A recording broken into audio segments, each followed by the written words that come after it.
Okay, so I think everyone is in, I think. So we'll get started today.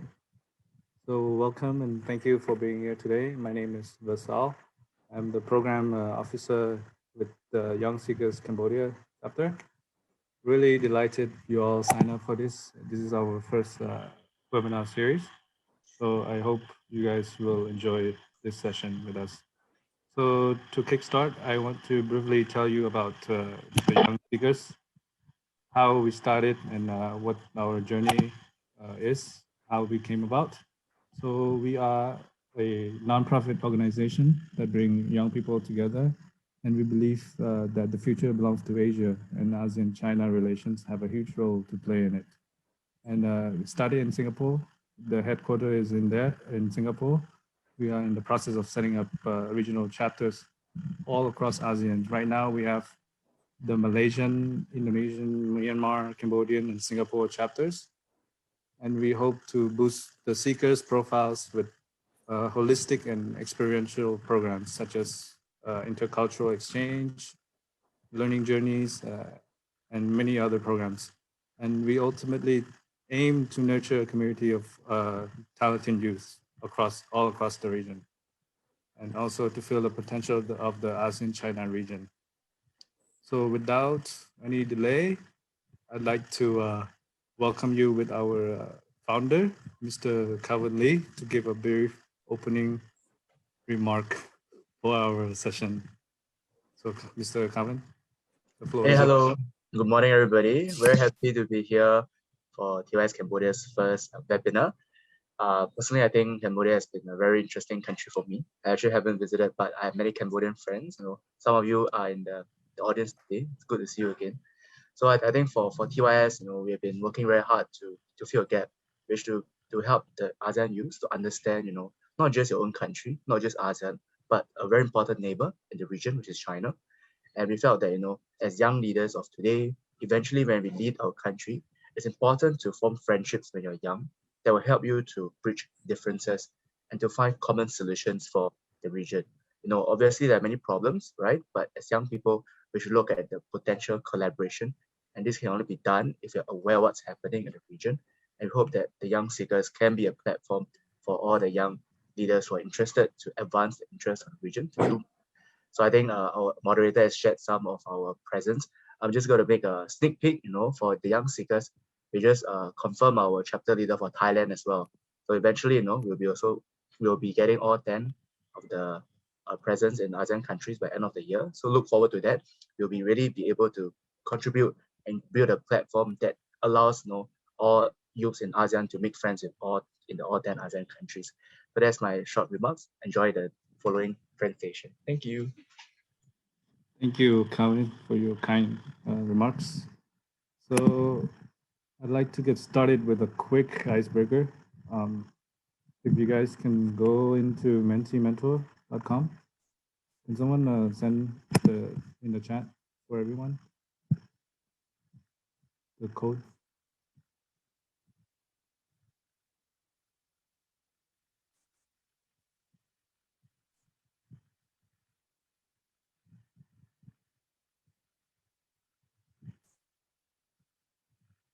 Okay, so that's the code on the screen there, 79423200. You can log in menti.com and we'll just get started with the first question. So what does future ASEAN youth means to you?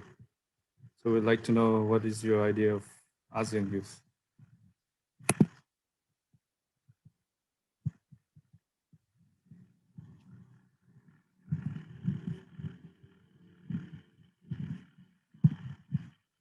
So we have potential and understanding,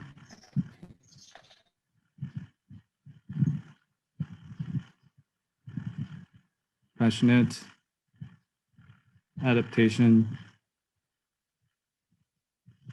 committed, maybe, and potential, collaboration. So I see a lot of positive words about community, being engaging, mutual understanding and cooperation, leadership. So those are maybe the values that ASEAN holds, right? Okay, diversity.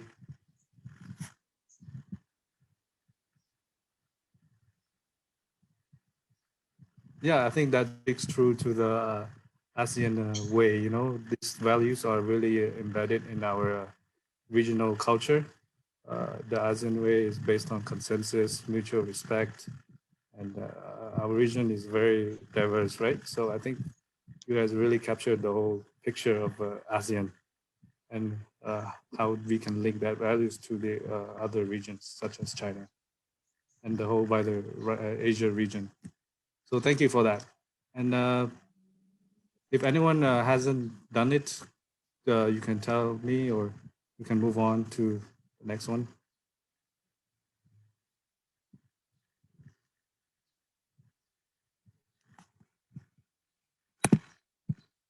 So if you've done it, can you give a thumbs up in the chat?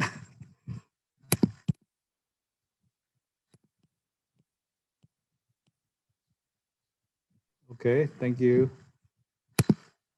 Participants, yep. Thank you, Wong Huo. Thank you, Nazapo. Sarabot, thank you. Okay, if we can move on to the next, we have two more. I think.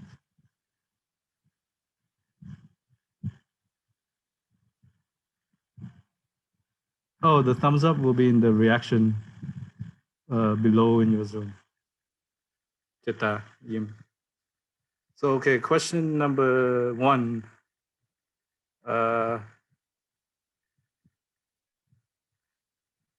We'll wait for everyone to come in.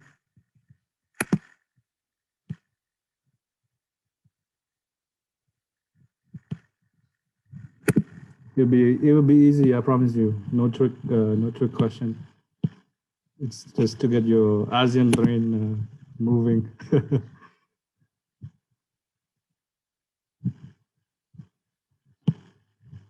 Welcome, Din and Kim Long, and Sokontir, Srailot, Isai, Srailin, Mitch, Chivi, Vatai, Chun Putisa, Wonghood. We got a good crowd today. Most of you guys are in school, right?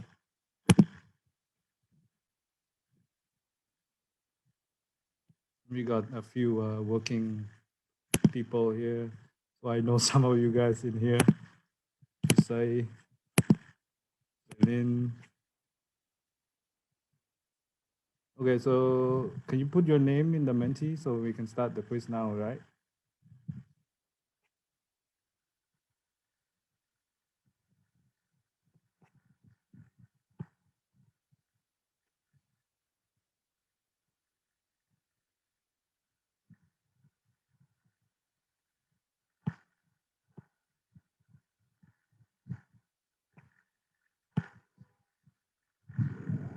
No worries. Yeah. We just started also, so no worries. How's everyone feeling today?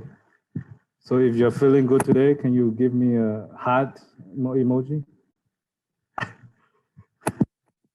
Thank you. Thank you, Jatha. Okay, first question. When was the ASEAN Smart City Network established? So we have 2009, 2016, 2018, and 2015. Okay, so you guys, so most of you guys know, so the ASEAN Smart City Network was established in 2018 as part of the ASEAN integration blueprint. And I see you answered wrong 3, 1, 2. So you guys are quite familiar with the technology sector here, I assume.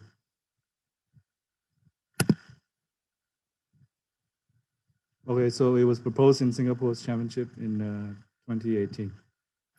So it was an initiative led by Singapore, which is uh, not too hard to understand. Singapore is the leading technological country in the region. Okay, so can we move on to the next question?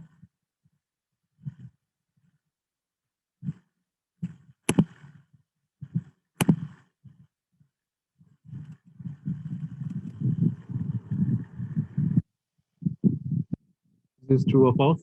Population of ASEAN countries by 2020 will amount to 655 million people. True or false?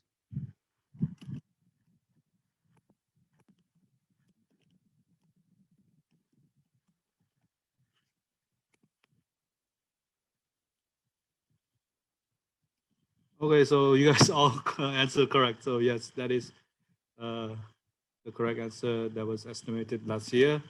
And we are expected to grow as the biggest region in by 2050 in the world. And we already have a growing population in Indonesia. And Indonesia is going to be like one of the biggest economies in the Asian region in the future, among other countries. Okay, so thank you. So I hope that that session got you going and your ASEAN brain going. Without delay, I want to introduce you guys to our three speakers today. We have three speakers with us today. Miss Jolene Yao from Singapore, Miss Leslie Yasis from the Philippines, and Mr. Charavot. So Mr. Charavot is an undergraduate student in business administration and management from the Ritsumeikan Asia Pacific University. He has engaged himself in many activities, including Cambodian Week, which is an event, Cambodian culture event in Japan. And he, in his new journey after graduation, he has came back to his home country and working with the Asian Vision Institute, AVI, as a research associate in the Center for Inclusive Digital Economy. So we are glad to have you here today, and we hope to hear more about your perspectives on the business and private sector. Secondly, with us today is Ms. Jolene Yao. She is an alumni of NUS, National University of Singapore. She is an active participant in many conferences, Model ASEAN conferences. Throughout her years, she majored in political science, and she has committed to the field of governance, policy making, and she has interned with many ministries as a liaison officer for the 2018 ASEAN Summit. And she has also many other experiences as a trainer and as with her passion in ASEAN, with her fellow students, she has delivered many the training programs with the Ateneo Model ASEAN, the Model ASEAN meeting in Myanmar, and Khmer Model ASEAN. So we are glad to have you to hear about your perspectives on the region and your expertise in international affairs.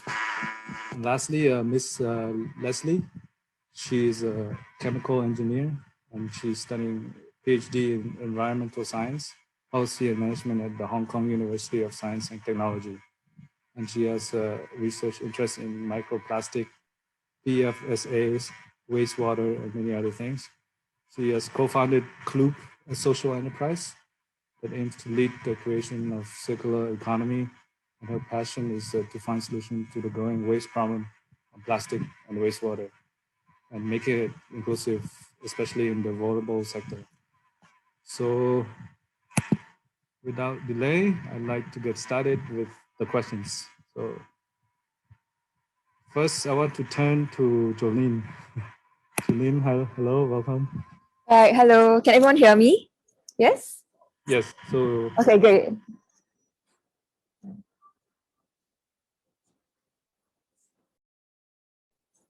Wait, sorry, I can't hear. You're muted. Yeah, okay. okay. Can you hear me now? Yeah.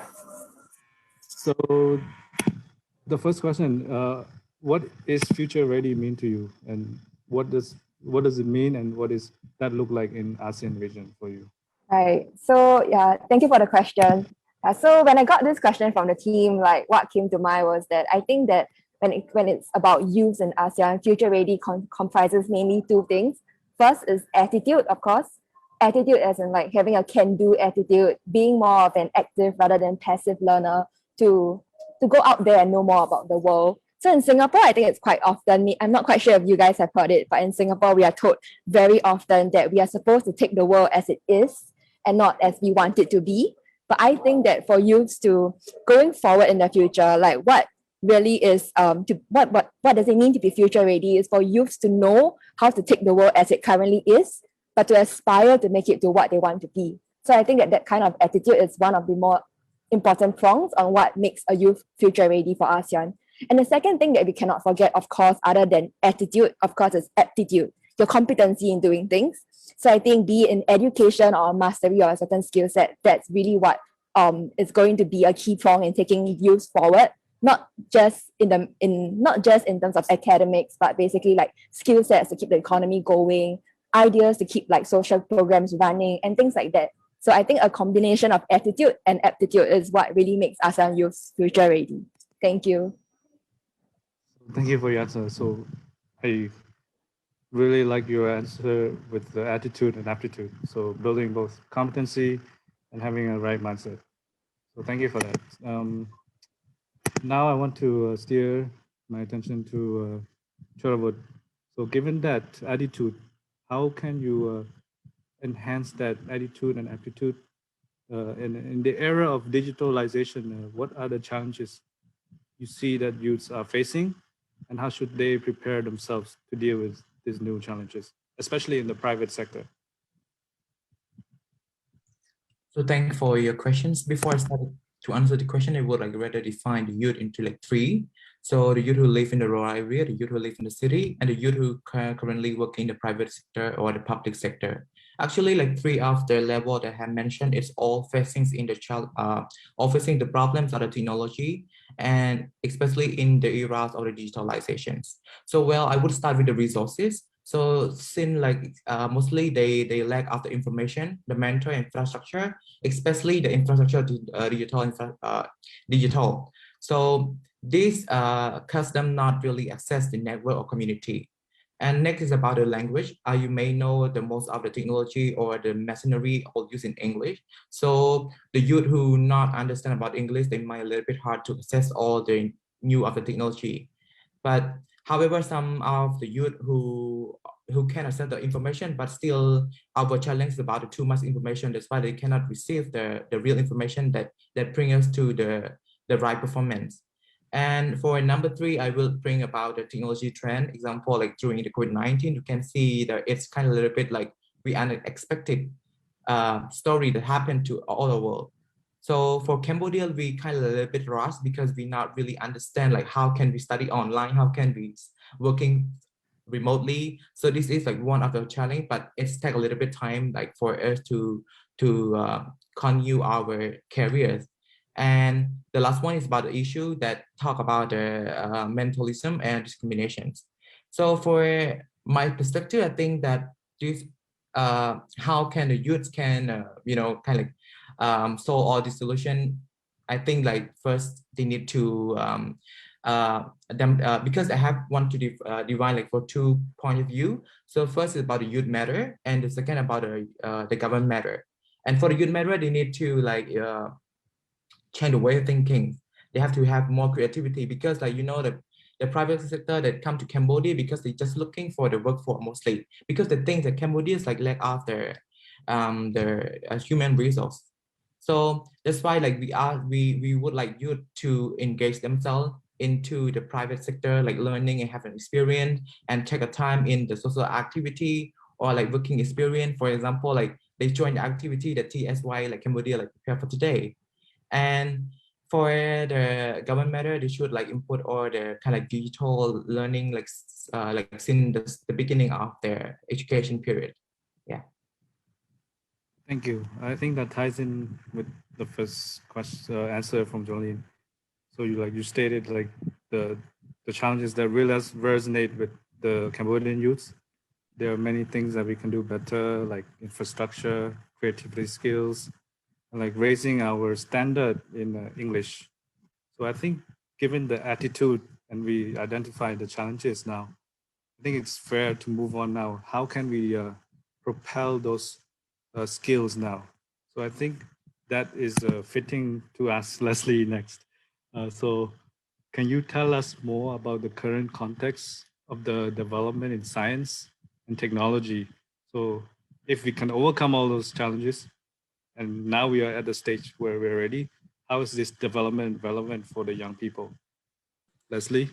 Yeah, actually, when I with this question, what came to my mind is mostly on the environmental perspective of things, because I'm studying environmental science. So right now, in the environmental scene, we have developments on waste management system, because before, like the waste management system, especially, it's quite evident in the ASEAN region now. It's actually linear from production to using, and then to landfills. That's what we do now. But in environmental scene, latest developments on circular economy are being seen. Like, for example, for wastewater management, instead of like using water and then dumping it to waterways, we now have technologies on recycling water.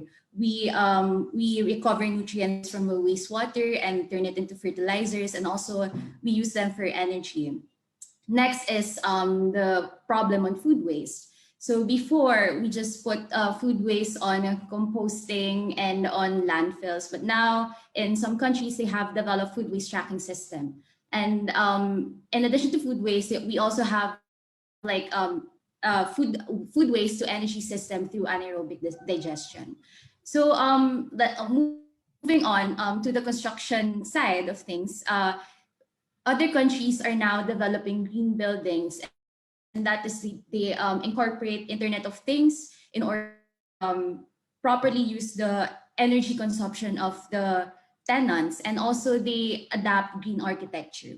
And lastly, and I think that this is like one of the hot topics that we have right now, and that is with our energy use. So I think that everyone knows that the world is shifting from oil and gas use for our major energy source to renewable energy. So what are the sources and latest development and renewable energy that we have right now?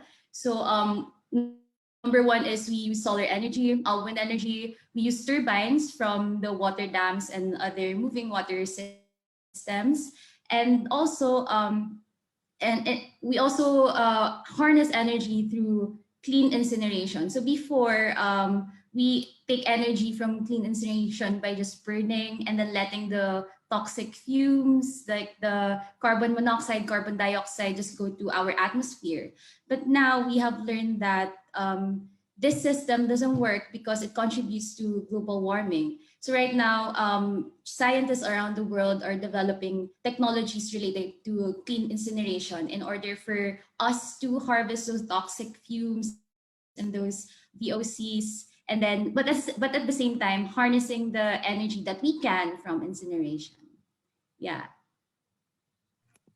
Thank you for your answer. I think that's really useful for some of us here. I know that here have a really strong interest in environment and science.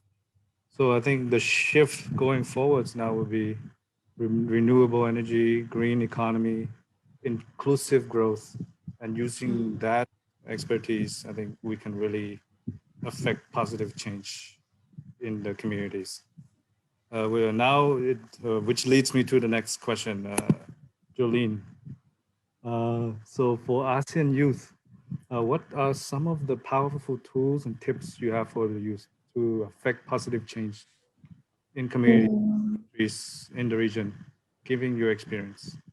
I think like in order to answer the question, I must first qualify that like definitely depending on your communities and the countries that you live in, what kind of tools you have access to the effect and what kind of changes you want to see is really very different.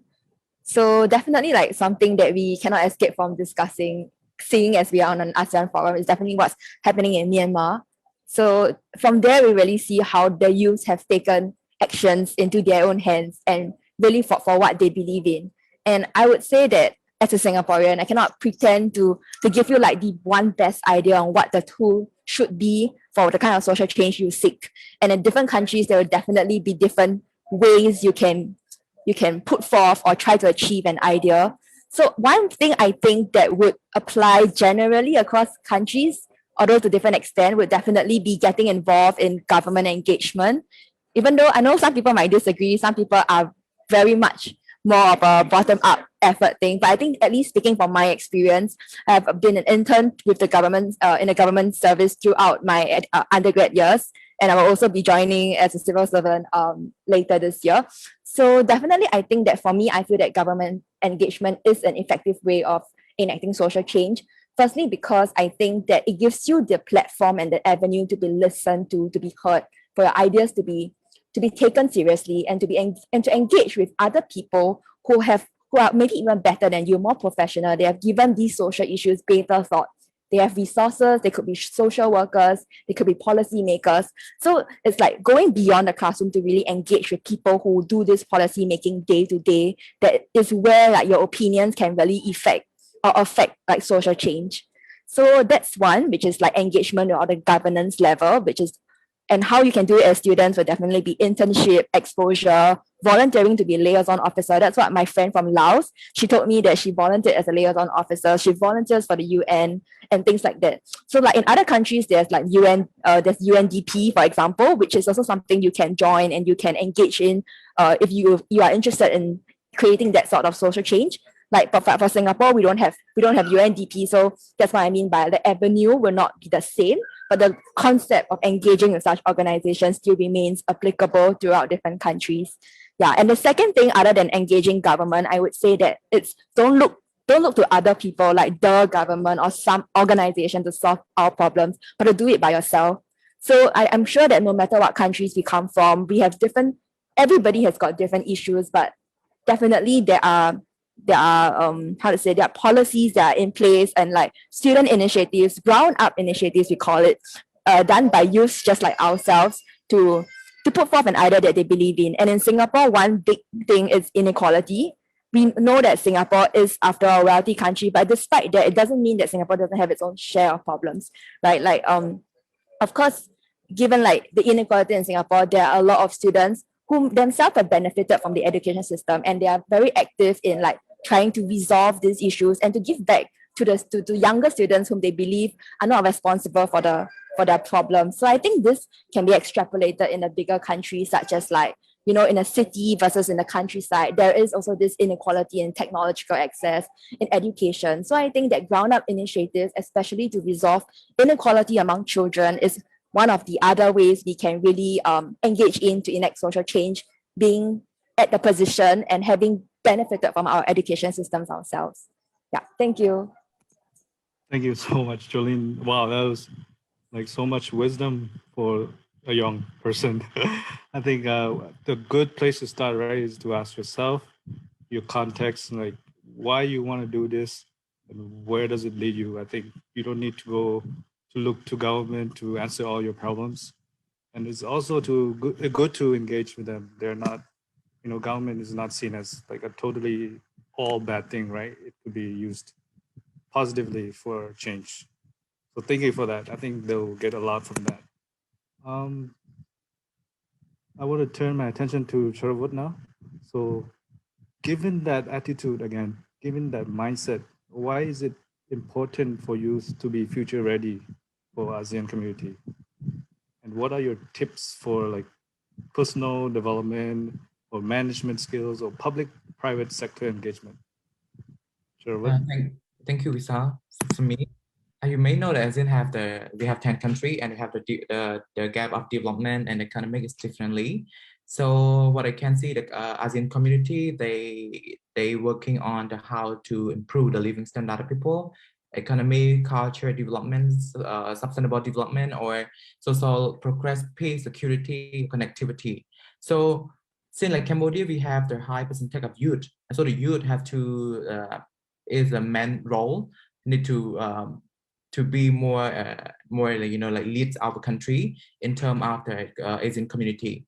So from my perspective, I think that after entrepreneurs, I mean the youth, they can like prepare themselves, they can bring the marketing throughout all the ASEAN in this 10 country. So because like they have the way and bigger image. And moreover, in this ASEAN, it's important because like we can learn from each other. Example, Cambodia can learn from the other country and how to manage and how the digital is and how they working on this new system that we haven't done so far. And the other country also can learn from us. And from my perspective, regarding about the professional development or like kind of leadership skill, I would say that being a leader is really important because leadership and management skill is always come together. But in this point of view, I'm not saying that the leadership skill that you can lead everyone around you, you can lead your teamwork, but I would like to focus on how you lead yourself. So as long as you can lead yourself, you can more independently, you can do something that you want to do without anyone holding your hand all the time. It's always like perfect in your life. So having this and need to improve your personality and respect to other people, and also do not forget about the technology and digital. Have to come up with that all the time because now the 21st century, so people like always like have the way of using the technology and new digital. Thank you. Thank you. I think that's really insightful, and I think that's very valuable in learning from the business skill such as marketing. You can use marketing for anything, really. Essentially, you can sell yourself to be a kind, respectful, and individual, and it starts with you. And the future would look better if we all cooperate together using technology properly. So thank you for that. And Leslie, turn to you now. How can youths grab the opportunities in this fast changing technological advancement with all this new AI, everything? How can they adapt quickly? I think, well, my answer won't be like what you're gonna expect because I wanted to be focused on the ASEAN region. Because back in the Philippines, well, I was educated as a chemical engineer and I was aware of these like fancy technological advancements all over the world. But then I realized that like looking in the Philippines, for example, in the social enterprise that we founded, it's on plastic recycling. So what's so innovative about that? It's plastic recycling. So what I realized that these technological advancements, there are a lot of technologies that are existing and that are well developed. But why is a country like the Philippines don't have that technology if it's already years running for other countries such as Germany or in other European countries? And I realized that it's about the system and adapting the people to that kind of technology. So I think what's relevant for us ASEAN youth is to recognize the existing technology and make the people adapted to those kinds of technologies. And that is to developing robust systems, educating the people, making those technologies inclusive to the people in our respective countries. Because I like what Ms. Jolene said about how each countries are very diverse. And with that diversity, we all have our own strengths. And I believe that we shouldn't look at other countries. I agree with you, Ms. Julian, regarding where they are right now, their technological advancements. It's more of like learning from them, but looking into our own countries and trying to adopt the best practices in other countries, but also highlighting what we are, our identity, and what we are good at. So that's my answer. Thank you, Leslie. I think that's valuable. I think the key word there is integration there and diversity, right? So integrate yourself into the system, and try to adapt and adjust to that system. I think that leads me to a more general question for all of you now, maybe. So like during your time in university, right? you have joined so many things. Why do you think extracurricular activities are so important for young people during their academic career? So open to anyone. Jolene, maybe. Okay, I can take the question first. Why are co-curricular activities important to young people? I think maybe we can take this from two perspectives. Firstly, of course, we can think of it practically in terms of how your engagements in university will likely be a guide towards your future career direction. What I mean is, if you're in your 20s and you're studying in a university, you're likely to spend your time investing in co-curricular activities that you care about, right? So for example, what I spent my university doing was, of course, joining AFMAN. And AFMAN stands for the ASEAN Foundation Model ASEAN meeting. So I was there in Laos, and when I also led the Singapore team in 2018. So I was in Laos first and then in Singapore. And from there, that really opened up other doors. For example, knowing that international relations and ASEAN was my main interest, what I did was also join the ASEAN Bangkok events, go to Jakarta to get certified as an ASEAN trainer. And these are opportunities that I'm not quite sure if I can say this, but actually I applied for it and I was actually sponsored by the organization. So definitely funding is a concern. And like for me, I also worked throughout my undergrad years. And I would think that I'm really very grateful for having these opportunities like be presented like, hey, you can apply and we can consider you, it's like no matter where, it's not a matter of like whether you can pay for like months and things like that. Now, of course, people will always have an advantage, and we just can't change that. We can't change our lives, right? But you can do something about it. So, like what I did is to look out for ASEAN opportunities that just happened to be funded and that opened up a variety of other doors that I'm very pleased to have spent my undergrad years pursuing. So the first thing was that I said was about how your undergrad activities are likely to lead to a relevant career. And for me, it definitely did. And the second thing, I think, a more general and less pragmatic point of view is that how should young people choose their activities? It's really important to just have fun. What do I mean by that? It's like, can you say that somebody who joins months is better than someone who joins a leadership camp or like a camp for orientation or any sorts of activities that they enjoy in school, maybe like even staying in the dorms and stuff like that. I wouldn't personally, I'm not such a narrow-minded person, and I think that people, as long as they choose things that they have fun in, they take pride in, they take leadership in, it's always an opportunity to learn, to grow, to see beyond just career, job, work, study. I think that it really builds interpersonal relation skills. It teaches you how to talk to people from all walks of life. So I think that the two ways students should choose their co-curricular activities is first, of course, the degree of relevance to your future career.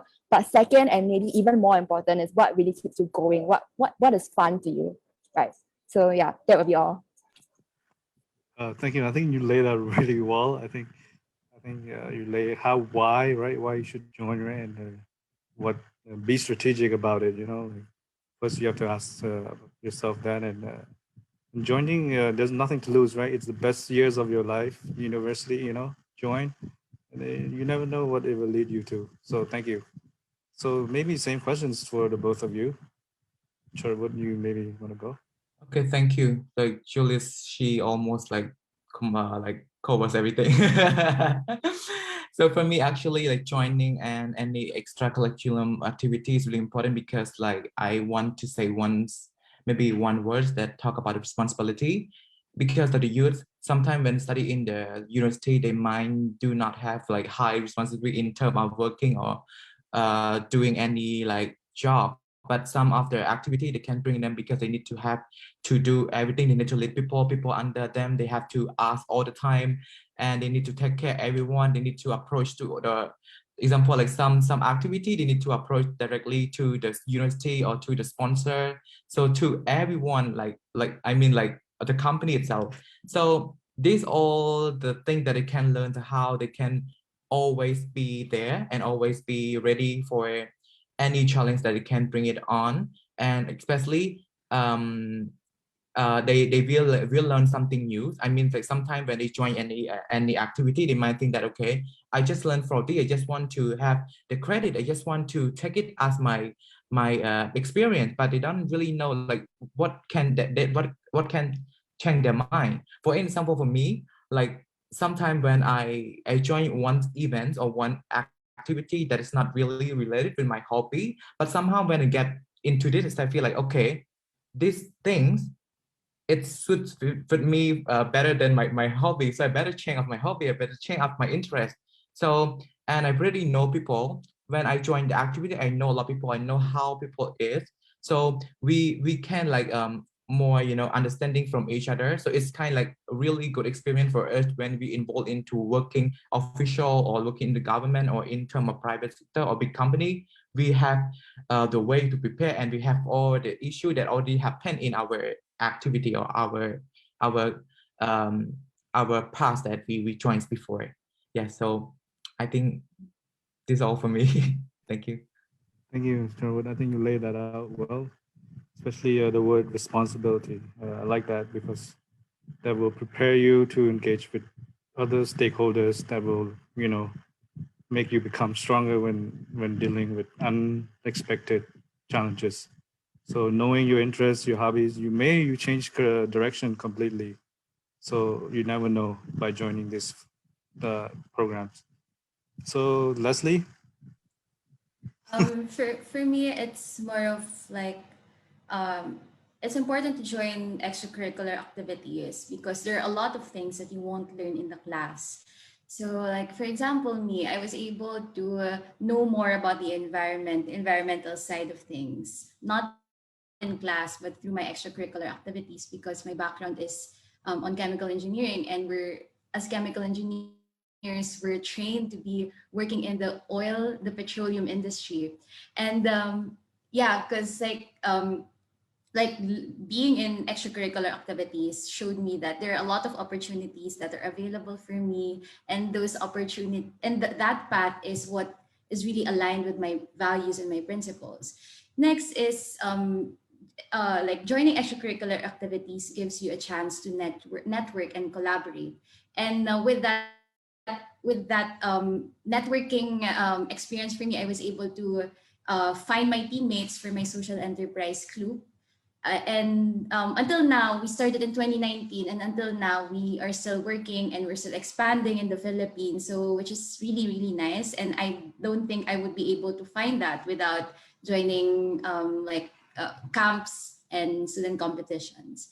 And lastly, it's about learning skills. Like what I've said, there are a lot of things that you won't learn in the class. And in this time of age, it's important to be flexible and learn things. And I think that the best way for us to learn is through collaborating and communicating with other people from our different field.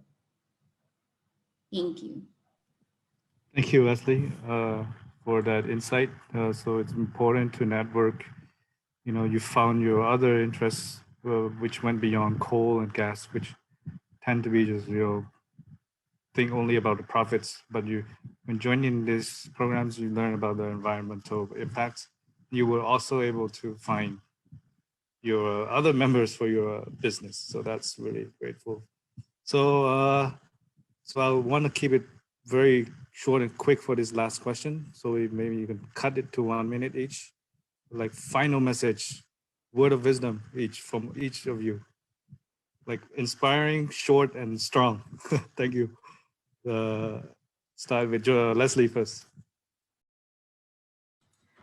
Well, I think with what I've talked about so far, it's mostly on the environment.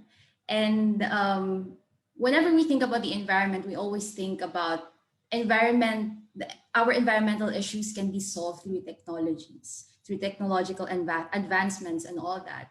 But what we don't realize is that environmental issue is also a social issue. So for us in the ASEAN, it's important to always think about the social side of things, that um we're I think we're like one of the regions who are most vulnerable to the effects of climate change. And I think a lot of the countries in the ASEAN region are still developing. And with developing countries, it like the concept of like resilience and adaptability comes into question. So yeah, whenever we think of environmental issue, we should also, like, my point is really like we should also consider about making it inclusive to the vulnerable sectors, making it like tailor fit to what our countries are good at and what we are lacking. And yeah, it's really about environmental issue is a social issue. That's all.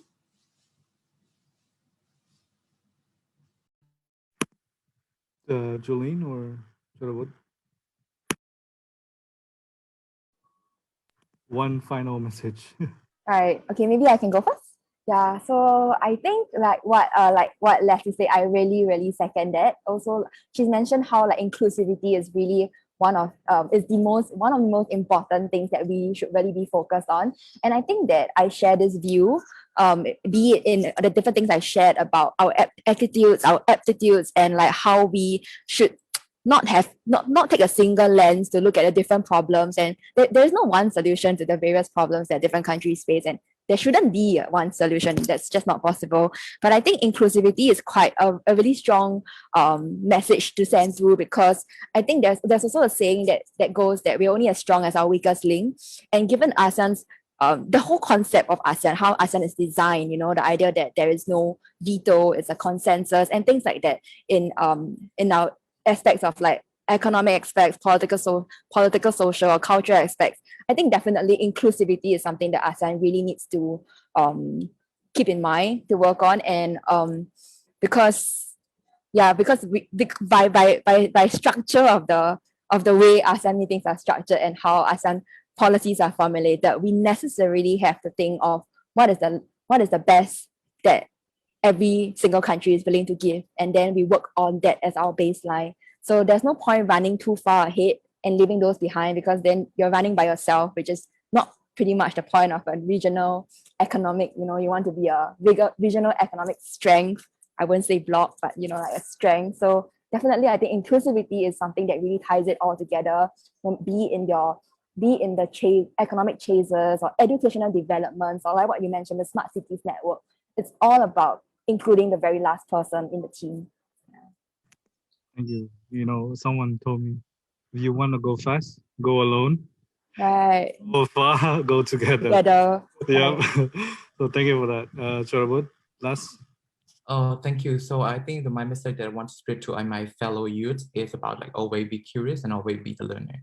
So I think that when you have a curious, you always want to do something and you want to have something that you in your goal. So put the commitment, put hardworking, put leadership into that. They're curious, and you learn everything around you, and you will see something that you never expect that it come to you. Thank you. It's really short. Thank you. So I open up the floor for Q&A. I don't know if any participants want to ask any questions. You can just drop it. We'll allocate probably 5 minutes for it. Any questions? If you don't, I will ask.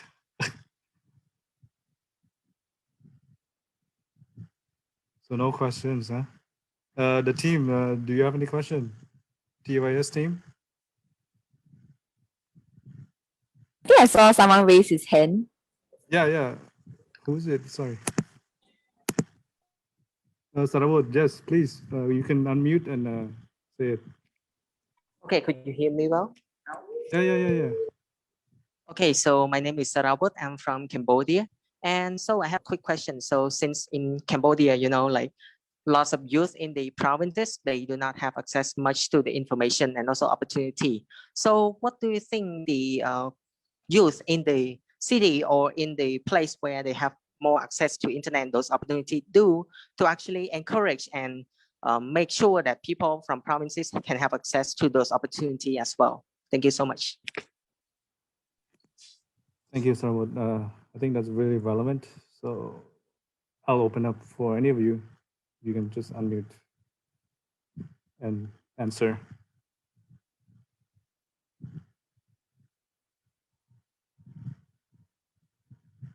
Any of you want? Yeah. Okay. Okay. Maybe lady first.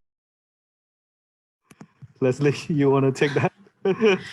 Okay, like internet connectivity is really a problem. It's not something that the students in the cities can solve. But I think it's more of like developing initiatives on your own, because well, it's not really in the cities, but it's more of like the in the provinces rather, but it's more of like in the vulnerable sector in the Philippines. Like I have peers who like they initiated a donation drive because like the students don't have laptops and they don't have mobile phones and tablets. So like there's this initiative that they've done that they collated like used laptops or tablets or mobile phones, and they distributed it to the people in the vulnerable sectors in the cities who don't have like those devices for their online classes. So I think it's like just thinking of initiatives like that, no matter how simple it is, because right now they've been using it for like 3 months, and the feedback that I've got was they were able to really it helped them with their online classes. So I think just like make initiatives like that, and they will really help, no matter how small, how big. Yeah. Thank you. So like initiatives that are charitable, seek to find those. So maybe we could better help the rural people through spreading awareness or create more initiatives so that they have access to those resources. I have one question, one last one. This is for both of you, Jolene, Sherwood. What should young youth do to boost their country's economies? And how can we explore more skills? So quick words from both of you. You want to go first, Chow? You can go first. I give you first. Ladies. What should the young do? To boost economy. Well, I think that sounds really very grand. But I think we all know that as a young person, when you start working, you don't go like, I want to boost the economy. You go like, I want a job. So I think that what young people can do is firstly to, of course, create jobs and get jobs. And that's pretty much my understanding of how they can boost economic growth. So maybe like just to tie it back to the question, I know this is about economic growth, but I think it's kind of related to the question about bringing Wi-Fi to rural areas. And I know as a Singaporean, I kept quiet of that question because why should we listen to me? I know nothing about rural cities. I should be the last person to answer these kind of questions. In fact, I should learn from you. I don't really know the answer. But I do think that like I think it's like a chicken and egg story. Like for example, if you like it's like financial services and Wi-Fi, right? If you want financial services and Wi-Fi in a certain areas, then there must be demand. But then if there's no Wi-Fi and no financial services, then there will be no businesses or no people to demand this service in that certain area. And I think that job creations is something that is quite like that. So I think that in order for youth to really like help the country grow, maybe they should look for opportunities where there is a gap in the possibility of creating certain jobs that are possible to be managed. Because like rural areas and city areas, of course you have different jobs. But from my understanding, I know that there are startups that do like microfinancing to rural areas to allow them to develop small businesses. And then from there, to allow the economy to be self-sustaining. So when we think of economic growth, we think of GDP numbers, we think of ASEAN GDP goes by, I don't know, 30% over the last decade, something like that. But I think there is also something that we often forget, which is that when you think of economic growth, we think of GDP because we go to school, we open a book, we read, oh, GDP growth. But do people think of GDP? People don't think of GDP. People think, how does it affect my livelihood? How does it support my family? How does it support my next meal? And I think that that's what youth really, really can think of. We cannot all be, not all of us are going to be policymakers. We can't all decide who should invest here, what should we start up. Not everybody is capable of that. That is ideal, but not everyone can do that. But I think what everyone can do is really like, how do I make the lives of my community, the next person's life better? How do I ensure they can provide for their family? And I think that if everyone adopts this mindset, necessarily there will have to be economic growth because you are generating jobs and then you are generating money. Right? Thank you. For me, okay, Yep. maybe I What? can like for me, I totally agree with Julie because like create more choice is really important. But I would like to add a little bit point. You, as you may know before, like my thing that our country is not really have the high technology or digitalization. So what I want to mention that actually in these centuries, like digitalization is just a second thing that people like need to go. But the first point that we need to do is about the creation or like in like critical thinking or innovation. I mean, for the youth, is really important. To put it economic, you need to understand about economic in their country, in the Asian country or in the Europe country, at the place that they want to expand the market. So in terms of this, like as I have said before, like in this ASEAN community, like the youth have more chance to bring their market or economic among all these 10 countries. So they need to prepare it to learn how to create something new, to create something that different from the other country, create something different from the other people. So it will be uniqueness about of the youth. So I think, yeah, that maybe it's on time and that's all for me. Yeah, thank you. Yeah, Charles, just I have one last question. Maybe you can just take it. Yeah. Just one tip to overcome the challenge, because we have Wong Hu who asked it, And what is the and then we'll wrap up after that. Okay, so for me, I think the key challenges that we are facing now is about the thing, like I have so far, like thing the critical thinking. So where you can say that most of our like company, like or our like private sector, they bring the new infrastructure or the new of the technology from the other country. So we not really bring like from Cambodia to them. So this is what I really want to encourage all the youth to try thinking something that that totally different and something that it can bring our country, like raising our flag. I mean, it's not just for Cambodia, but every country. So this is a really key tip that they need to go about. So sorry. And maybe if Julian have any idea to add a little bit more about it. Yeah. Julian or Leslie, yeah, quickly, please. So we're running out of time.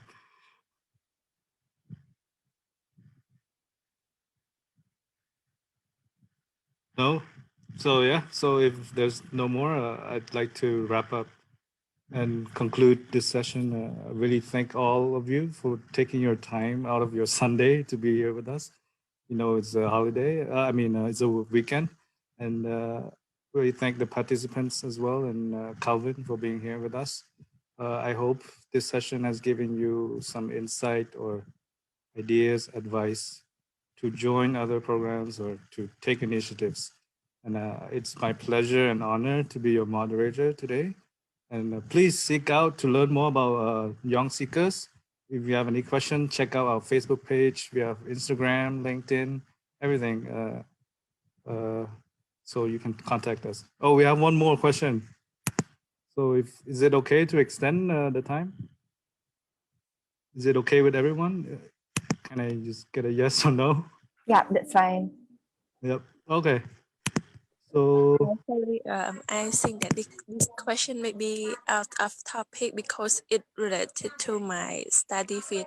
Right now is COVID-19, so we are study online class. So can I have can you tell me about the tip how to study online effectively? Yes. that's a great question. Yeah. Leslie or Jolene, please. Maybe in order to answer that, can I get a bit more information? Like, what's the issue first? Like, is it a technical issue or is it like a focus issue or a resource issue? Like, so that we know what is the problem. Yeah, Mitch, can you introduce yourself, your institution, and what you study? Right now I'm a sophomore student in Department of International Study at Institute of Foreign Languages. Right. Okay. Right. So that's really helpful because when we have the background of what you study, we know like what are the, it's like an engineer, you cannot access the lab in school, then I mean, we can't solve that problem. But just like you, I did international relations. So I think I think there is, I think that the disruption to students studying like social science is not, I would think like, I think it's not as great as those who are like doctors or require like hands-on laboratory work or like chemistry, like these people, they cannot access their labs. But then for me, I feel that like it's definitely still possible to study at home assuming, I mean, are we assuming that you can receive your content and you have internet access? We are assuming you have, is it? Like, that's not a problem? The problem is that I cannot connect or talk to my teacher well because of the internet connection, and also some problem that my teacher also try to explain us during class, but some lesson or the chapter we need to talk face to face, so it really hard for us to understand. Right. I know what you mean. So I think for me, I also had the same problem because in class, I can just walk up to the prof and go like, oh, what is this? But then I couldn't, right, when I was studying from home. And I also understand that when your internet connection is like not as stable, it's like sometimes it just doesn't work, right? And the prof is not available at the same time as you are. I think one tip would be to make sure you still maximize your time in the day, especially, and like find, even if your house is really crowded, like find like one spot and just like make it yours and like tell them to leave you alone for 2 hours where you go through all your materials and you can compile the things that you don't understand. And I'm sure you can drop an email to the professor, but knowing that he's not going to give you an immediate reply, maybe he'll reply tomorrow or the day after. So even if the internet access is not the best, he will still be able to receive the emails if he can conduct lessons online. So maybe you can try to like gather all the queries that you have, and then you email them at one time. And then in the meantime, you can also Google it and look for answers, ask among your friends or people who might maybe stay near you, and maybe like come up with a solution together. Yeah. Any others have an idea on how to solve e-learning problems? Well, for me, I think it's about maximizing the resources that we have. For example, productivity tools such as Trello or Airtable or something like that. Because I think the challenge with online learning is that a lot of it is asynchronous. So you have to develop your own schedule, and it's hard because you don't have people who are with you physically. So I think it's about being strict with your time, like developing using the productivity tools that we have, apps on the web. Yeah. Right. Maybe can add a little bit one point, like sometimes like it's so funny, like when I study online, I'll be moving. I never stay in one place. Suddenly we just stay in front of the computer and if stay in your study table or somewhere. But for me, I keep moving, like okay, the morning study here and the afternoon study at the garden, and I sometimes kitchen everywhere. So it's not really boring. So maybe you can try this. Thank you. Thank you so much. So I hope that answers your question, Mitch. Well, that wraps up our session. Please stay tuned for any programs that we have.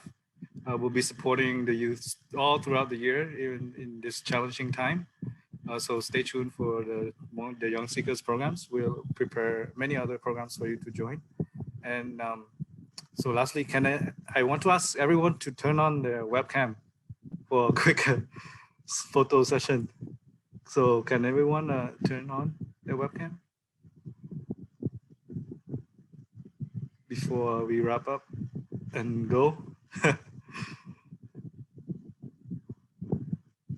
If you're not comfortable, that's fine. But if you are, just please turn it on. Okay, give it another 30 seconds.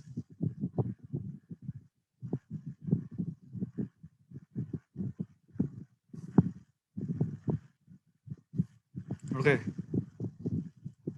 So 1, 2, 3.